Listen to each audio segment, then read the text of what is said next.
Am I the a-hole for telling my daughter's half-sister the truth about her mom and dad and potentially alienating her from them? I, 42 male, have one daughter with ex-fiancé, 35 female, who is 14 years old. My fiancé got pregnant shortly after with another child who ultimately turned out not to be mine. This girl is now 13 and she lives with my ex and her new husband. When my daughter was 2.5 years old and her sister was almost 1 year old, my fiancé revealed something crazy to me. Essentially, she had been living a double life and the kids that I thought were mine were not in fact mine.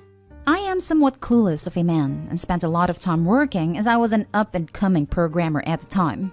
On top of this, I am a total introvert, so I was completely blindsided by this. Essentially, my fiancé was really young when we met, and she was a poor college student at the time. She only hooked up with me because I had a good job and health insurance, and she told me she needed the insurance to get through the pregnancies. Now, some of this was a lie, because DNA tests revealed that I was the father of the oldest girl. I should have been mad and outraged, but I was just sad. I actually tried to fight in courts to be the legal dad of the 1-year-old that was not biologically mine. I lost a court battle, and only got partial custody of my daughter. Surprisingly, we were able to co-parent well despite the traumatic background. My daughter and her half-sister are incredibly good friends and hang around in the same social circles. Therefore, when my daughter had birthday parties or any celebration or sleepover at my house, her sister always came along. I didn't mind this at all and supported it. So here is where I may be the a-hole. I am doing very well for myself, whereas my ex-fiancé is not. Her and her husband and 4 kids total live in an apartment that is about 15 minutes walk from my 3-bedroom house. The husband is not the dad of the 13-year-old, and he bolted long ago, leaving 13-year-old with a very absentee father. Additionally, their current stepdad is on disability and just lays in bed taking pills all day. Not a bad guy, but got into a work accident and got dependent, I guess. I pay more in child support than I am legally required, because I know they use what I pay for them for the other kids as well, and I want my daughter safe. I guess the conditions are not comfortable for my daughter and her half-sister, so they often walk to my house and stuff when they need to get away. One day, the 13-year-old was really upset about something her bio dad did, and even told me that I did more for her than he did. That's when I just let her know the truth about our history. Apparently, this made her blow up at her mom, and she begged for me to adopt her basically, and now her mom doesn't want her at my house. I feel like I am not an a-hole for just telling the truth, that I was legally her father for a year, but honestly, I just let the truth out because I want her to know why I was doing so much for her. Am I the a-hole for revealing the truth about her mom?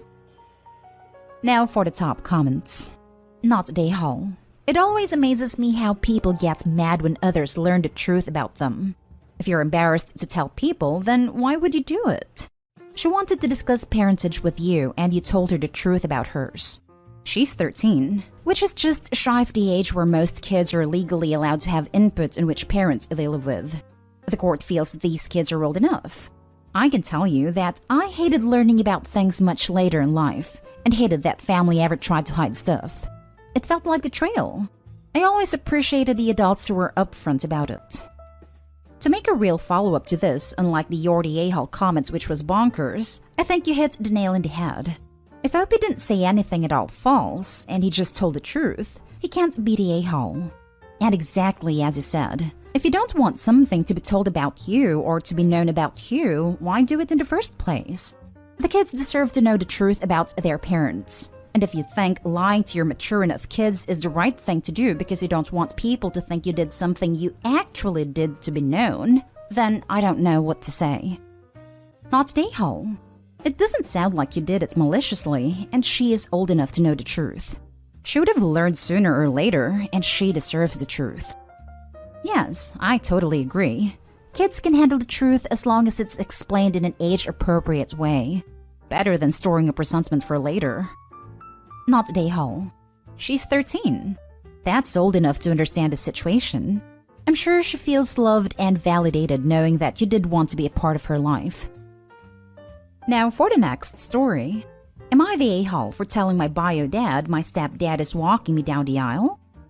I, 29 female, am getting married this year, and I told my bio dad, 57 male, that he will not be walking me down the aisle. My mom, 50 female, and him divorced when I was about 4 years old. They had a very horrible relationship, and he has done and said a lot of terrible things to her, some of which I have memories of.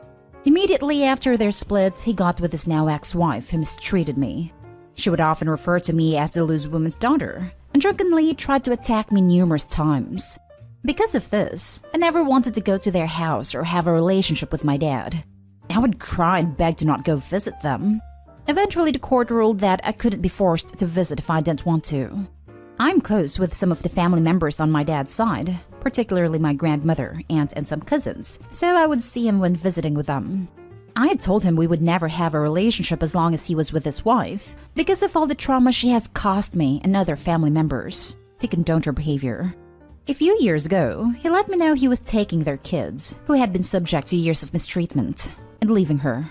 He never apologized or wanted to repair our relationship, but simply wanted me to testify against her in court. While he is still going through the divorce and custody battle, he has also since moved on and gotten engaged to another woman. Our relationship has been an endless cycle of him telling me he wants to be involved in my life, but never actually making an effort. I consider him more of a family friend as our relationship is very surface level. A few months ago, my grandmother was very sick and had surgery, and had to find out from my aunt and my mom's side. My stepdad, 48 male, has been in my life since I was 9, and we have an amazing relationship. My fiancé and I spent a lot of time with my parents and my 2 younger siblings. He had never once asked me who would be walking me down the aisle, but he has said whatever I decide, he would respect since it was my day. Although I don't call him dad, he has taken on that role in every aspect of my life. When I told my bio dad about my decision, he was very upset and said that in his eyes it would have been okay if it both walks me down. He went on to say my stepdad had only been there half my life, and that as a baby I was his pride and joy. I asked him to instead do a reading during the ceremony, which was not good enough for him. When he declined, I said, okay, thank you, and that I looked forward to seeing him at the wedding, as it is not uncommon for us going 6+ months without seeing each other unless other family members invite me to events. Then he responded by asking if he did something wrong to make me not want him there, despite me giving no indication that he was not welcome. I have refused to engage further with him, as I am uninterested in rehashing the trauma of my childhood with him once again. Am I the a-hole? You know the old expression, you can choose your friends but you can't choose your family? Sometimes that's flat out wrong. Like here, your stepfather chose you, and your bio father chose not you. You quite naturally shape your wedding based on those choices and the relationships that resulted. Not today, Hall. It's your wedding. I asked him to instead do a reading during the ceremony. You offered a nice compromise which he rejected. Stepfather's been the key father figure in your life for 20 years. In the words of the great Yondu, he may have been your father, girl, but he wasn't your daddy. Thank you. I understand it's his right to turn down the reading, but I felt like I gave him the role I was comfortable with, and that wasn't good enough. Not Dayhal. He never apologized, doesn't seem to care about the negative effects he had in your life, but acts entitled. I don't think he actually cares about you, just what people might say if he doesn't walk you down the aisle. Honestly, that is exactly what I thought. He cares more about the perception from his family once everyone knows. Not Dayhal. What a jerk he is. He just wants all the glory and attention of looking like a great father on your wedding day instead of actually being a great father. I'd do the same thing if I was in your shoes. Actually, I think you were really nice what you said when you told him. I would have told him the truth and exactly what I thought of him. Trust me, I wanted to. My fiancé was the one who told me to keep it short and sweet, so that he knows there's no room for discussion and a decision is made. Also, there's only so many times you can tell someone all the things they've done wrong. If they don't get it, they never will. Next story. Am I the a-hole for turning down my stepmother's necklace for my wedding? I, 25 female, am getting married later this year. Got a family necklace from my grandma that's my mom, aunts, grandma and 2 cousins weren't theirs. Had that locked in very early. And then my stepmother, of 14 years, tells me she saved the necklace from her wedding for me to wear for mine, as a symbol of us being a true mother-daughter despite not being biologically related. I told her that I had already gotten a necklace from my mom's family, and I wanted to wear that. She was upset. Asked me why I didn't want to get it from her over them. I said because I want something of my mom's to wear on my wedding day, and this has family meaning. She told me what she's giving me has meaning, since her mom gave it to her when she married my dad. I told her it was a sweet offer and I appreciated it, but she could always give it to one of her daughters when they get married. She said it wasn't about that she wanted me to wear it too, and she wanted me to find a way to wear it, not include it, but wear it. I told her I wasn't going to replace the other necklace with hers. She's hurt and angry with me. My dad asked me why I couldn't reassure her that I still see her as my mom and that she didn't need a necklace for that. I told him because I don't see her as my mom. I told him he knows that. She knows that. And yes, she loves me like a daughter, but a lie isn't going to make things better. She will still want me to wear her necklace. She will still bring it up down the line. They told me I should make it up to her and figure out how to wear it to make her happy. My dad suggested I wear one for the ceremony and one for the reception. I said no to that. He told me I was an a-hole for refusing to find a way. She told me that I could wear both together, that they could overlap and I could wear both my moms on me. To try and stop the drama and prevent them from bringing it up more, I asked would she be happy if it were pinned to my bouquet or something. She told me that's a piss-poor consolation prize, and she won't be happy unless I wear it, and that by refusing, I am being needlessly cruel. In my heart, I believe I handled it as well as I could. But am I the a-hole? The reaction to this is making me wonder if I need to reevaluate how I view this. Now for the top comments. Not the a-hole. It's your wedding and you want to wear the family necklace from your mom's side. That's your decision. If she isn't happy and doesn't understand, that's on her. She has no right to be angry about it. I guess she might be disappointed, but turning down any alternative makes her the a-hole here. Edit. From reading the comments, I see you lost your mom, so that makes stepmom even more the a-hole and she can buzz all the way off. I'm sorry for your loss. Forget about keeping the peace. Stepmother is already on a rampage. Her and her father have bulldozed their way of thinking throughout Opie's life. They expected that Opie loved the stepmother as if she was her biological mom. The boundary pushing continues and will go on unless Opie takes a stand. This is Opie's opportunity to be independent and not compromise herself for the sake of keeping the peace, since it appears that she has been doing that all her life with the stepmother. Time to stop this pushy behavior, especially when it's Opie's day. No compromises, no prisoners. Continue saying no to all suggestions. Do not entertain any suggestions nor give a reason as to why not. Not a-hole. She's being needlessly difficult, and the bouquet thing was a good compromise. Piggybacking to add that since she's being difficult, time to take no prisoners. I want to wear my dead mother's necklace for my wedding. Why are you trying to take away my connection to my dead mother? Hit them hard with guilt trip. Remind them nobody who actually loves you would want to take this from you. Now for the last story. Am I the a-hole for telling my child's mother that she knew what she signed up for? I had a very short relationship with a woman. We weren't really together because I don't, have relationships with people very often because it disgusts me. I've diagnosed OCD, but would be germaphobe even without that. I've been in therapy, but some things don't go away. I don't have as many of the rituals, but I can't just ignore how disgusting people are. I can't deal with bodily fluids at all. I know immediately when something, example a baby needing a diaper change when I'm holding them, happens and I just need them away from me, so I can try not to need to leave immediately to go puke or take a shower. I also have epilepsy, and with my meds and condition, I have to have a solid 8 hours of sleep every night. There are no exceptions to this unless I want to be of even less help and end up in the hospital with potentially now ineffective meds. Because of these two things, I never wanted to have children or thought that it would happen. I've always used protection on the rare occasions that it came up. But one of them breaks and here we are. When my child's mother got pregnant, I made sure she was aware of these things, but she chose to keep the baby anyway. We broke up, and while there is no formal child support, I try to help. I visit her and the baby multiple times a week, and can hold the baby so she can go do something else. It just can't last that long before she has to come deal with it. I cannot change diapers or do feeds or anything like that.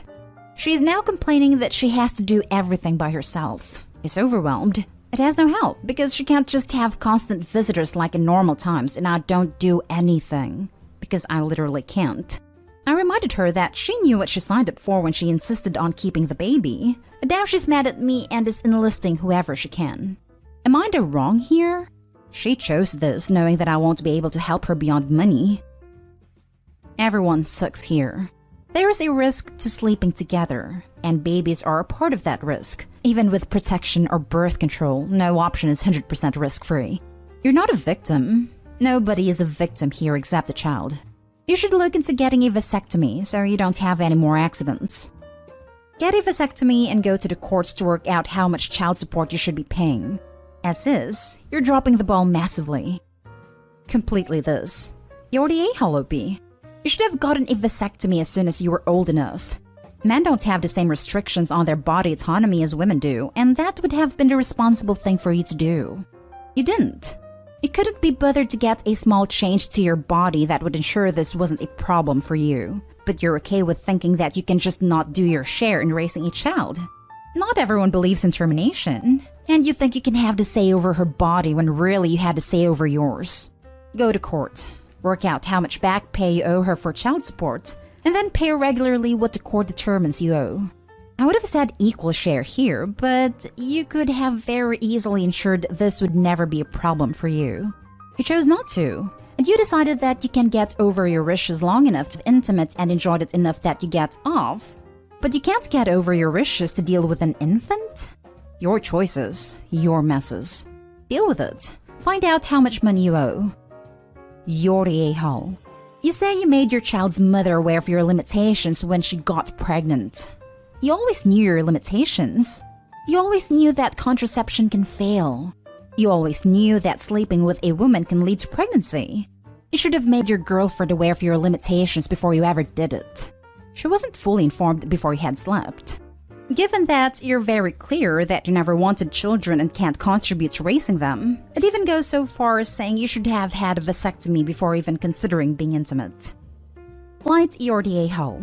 Not for being unable to do things due to your conditions, but definitely for the heartless way you're talking about the mother of your child. She's had a baby, in a pandemic, and she's telling you as clear as day that she's struggling. Could she have been nicer / used a better tone? Absolutely. But the mother of your child is struggling and needs help. It is on you to help her. If not with feeding / changing / night duty, then think of what other things you could be doing. Can you be doing the shopping for her? Could you help clean her place while she's in the baby nap? Could you cook food or buy meals in bulk? Can you help with mental load, booking appointments and accompanying them, researching daycares, shopping for the next size-up clothes? Could you organize for a laundry service to come and help out? You are capable of more than a monetary contribution, and you should start looking for ways to support your child and its mother.